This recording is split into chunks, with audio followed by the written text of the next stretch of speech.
সকাল 10টা, আর 10টার সময় বাবাকে নিয়ে বের হয়েছিলাম। ওই যে পুকুর পাড়ে নিয়ে গেছিলাম হাঁটাতে। তো সেখানটায় পুকুরে মাছ ধরা হচ্ছিল। বাবাকে বললাম চলো দেখে আসবে। তো সারাদিন তো ঘরেই বসে থাকি, শুয়ে থাকি, সেই জন্য নিয়ে গেলাম পুকুর পাড়ে, যে দেখো মাছ ধরা হচ্ছে। আমারই পাড়ার একজন দাদা মাছ ধরছে।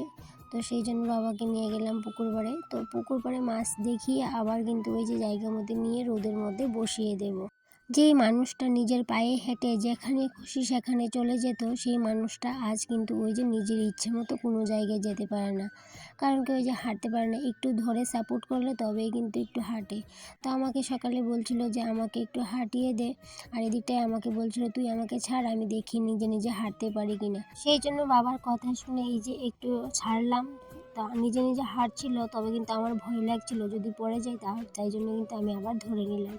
তো বললাম আমি হালকা করেই ধরেছি, তুমি হাঁটো। তো যাই হোক, এইভাবে করে হাঁটিয়ে একটু সময় হাঁটিয়ে এই যে চেয়ারটা এনে বসিয়ে দিলাম। যেহেতু বাইরে বার করেছি, এর মধ্যে এত রোদ উঠেছে, তো তাই জন্য ভাবলাম বাবাকে স্নানটা করিয়ে একবার ঘরে নিয়ে যাব। আর এমনিতেও বাবা প্রতিদিন স্নান করতে পারে না, বাবার কিন্তু প্রচণ্ডই শীত লাগে, ঠান্ডা লাগে, তাই জন্য জ্বর থাকে। তো সেই জন্য কিন্তু আর প্রত্যেকদিন স্নান করানো হয় না। ওই 2-1 দিন আগে কিন্তু স্নান করানো হয়েছিল, আর আজকে আমি করিয়ে দেবো। আর এদিকে স্নানের আগে ভাবলাম হাতের নখগুলা কেটে নিই, কারণ হাতের নখগুলো না অনেকটাই বড় হয়েছিল। তো সেই জন্য নখগুলাকে আগে কেটে নিচ্ছি, তারপর কিন্তু স্নান করিয়ে দেব। তোমাদের সাথে আরেকটা কথা শেয়ার করতে ইচ্ছে করছে, করব কিনা ভাবছিলাম, পরে ভাবলাম না, শেয়ার করি। কথাটা হলো, বাবা আমাকে একটু পর পর কী জিজ্ঞেস করে জানো? আমি হাঁটতে পারবো নি মা। তো আর এই কথাটা না অনেকবার জিজ্ঞেস করে। যখন বলি কেন পারবে না, হাঁটতে অবশ্যই পারবে, তখন এত খুশি হয় কি বলবো তোমাদের। তখন কিন্তু এই যে মুখের দিকে চেয়ে বুঝতে পারবে যে এত খুশি হয় কি বলবো। তখন কিন্তু মনে হয় যে একদম ছোট্ট একটা বাচ্চা আমার সাথে কথা বলছে। বাচ্চারা যেমন নতুন হাঁটা শেখার চেষ্টা করে, আমার বাবাও ঠিক বাচ্চাদের মতো নতুন করে হাঁটতে শেখার চেষ্টা করছে। আর এই মানুষটার দিকে তাকালে একটা কথাই মনের মধ্যে ঘুরপাক খায়, যে জীবনে আমাদের এমন একটা সময়ে এসে অনেক যুদ্ধ করতে হবে সুস্থভাবে জীবনটা অনুভব করার জন্য। তখন কিন্তু আর আমাদের টাকার পিছনে ছুটতে মন চাইবে না, শুধুমাত্র শরীরের যন্ত্রণাগুলি থেকে মুক্তি পাওয়ার অদম্য চেষ্টা করব। বাবা কি কখনো ভেবেছিল যে আমাকে স্নান, খাওয়া, নাওয়া, হাঁটা চলা করার জন্য আরেকটা মানুষের প্রয়োজন পড়বে? কখনো কিন্তু ভাবেনি। আর দেখো আজকে একজন সুস্থ মানুষ হঠাৎ করে কি করে এতটা অসুস্থ হয়ে গেল যে আরেকটা মানুষের উপর নির্ভরশীল হতে হলো।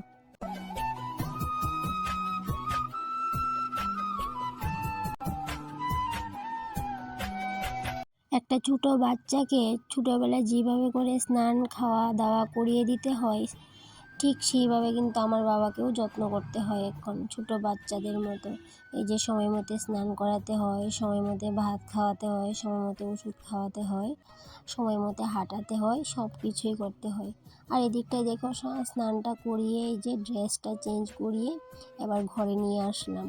আর যেই দিন শরীরটা একটু ভালো থাকে সেই দিন কিন্তু একটু হাঁটতে চেষ্টা করে, আর যেদিন শরীরটা একটু বেশি খারাপ থাকে সেই দিন কিন্তু আর ওই যে হাঁটতেও কিন্তু মন যায় না, আর ঘর থেকেও কিন্তু বের করতে পারে না। এতটাই অসুস্থ হয়ে যায় হঠাৎ হঠাৎ, সারাদিন কিন্তু ঘরে ঘুমিয়েই কাটিয়ে দেয়, উঠতে পারে না, চাইলেও কিন্তু শরীরটা নিয়ে আর উঠতে পারে না। তো যাই হোক, এইদিকে দেখো, এই যে এখন ভাবলাম যে গ্রিলটা ধরে উঠিয়ে দিই, কারণ কি এখানে 3টা সিঁড়ি আছে, তো 3টা সিঁড়ি উঠানো কিন্তু অসম্ভব ব্যাপার হয়ে যায়। তো সেই জন্য এই যে গ্রিলে ধরে ধরে উঠছে, আর আমি কিন্তু পেছনে সাপোর্ট করে যাচ্ছি। তো এখানটায় এনে এই চেয়ারটাতে বসিয়ে দেবো। একটু সময় ভাবলাম যে এখানে বসিয়ে দিই, তারপরে কিন্তু এই যে যখনই ভালো লাগবে না আর তখন গড়ে নিয়ে শুইয়ে দেবো। তো আমি তো আর এত যত্ন করতে পারি না, কারণ কি এই যে আমি আজকের দিনটা থাকবো, কালকে কিন্তু ওই যে আবার চলে যাব বাড়িতে। তো ওই সপ্তাহে 1 দিন কি 2 দিন এসে থাকি, তখন কিন্তু একটু যত্ন করে দিই। আর বাদ বাকি সময়গুলো কিন্তু এই বাড়ির মানুষই সমস্ত কিছু করে। এই যে দাদা আছে, বৌদি আছে, ভাই আছে, বোন আছে, মা আছে, কাকিমুনি আছে, সবাই মিলেই কিন্তু করে। তো এবার এই চেয়ারটাতে বসিয়ে চুলগুলো কিন্তু আঁচড়ে দেবো, তারপরে একটু সময় এখানে বসিয়ে রাখবো। তো এখানে বসিয়ে রাখার বেলায় কিন্তু বাবাকে বললাম যে তুমি রাস্তাতে দেখো, সবাইকে দেখো কে আসছে যাচ্ছে রাস্তা দিয়ে। তো বললো ঠিক আছে, আর বললাম যখন তোমার ভাল লাগবে না তখন আমাকে ডাক দিও, আমি কিন্তু ঘরে নিয়ে দিয়ে আসবো। বললো ঠিক আছে। তো যাই হোক আজকের দিনটা তো থাকলাম, কিন্তু কালকেই যখন বাড়িতে চলে যাব তখন কিন্তু আর ওই যে যত্ন করতে পারবো না, তখন কিন্তু ওই যে বাড়ির মানুষই করবে সমস্ত কিছুটা। আর এদিকটাই দেখো বিকেলবেলা আবার বললো যে একটু হাঁটবে, তখন কিন্তু বিকেলবেলাটা আবার হাঁটানোর জন্য বাইরে নিয়ে যাচ্ছি। তো এইভাবে করে বলল যে আমি যদি প্রতিদিন একটু একটু করে হাঁটি তাহলে কিন্তু এই যে আমি হাঁটতে শিখে যাব। বললাম হ্যাঁ ঠিক বলেছ।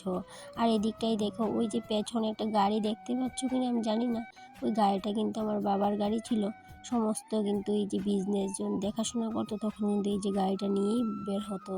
আর এখন দেখো এতটাই অসুস্থ হয়েছে আর কিন্তু বের হতে পারে না। তো যাই হোক আজকের ব্লগটা এই পর্যন্তই, সবাই ভালো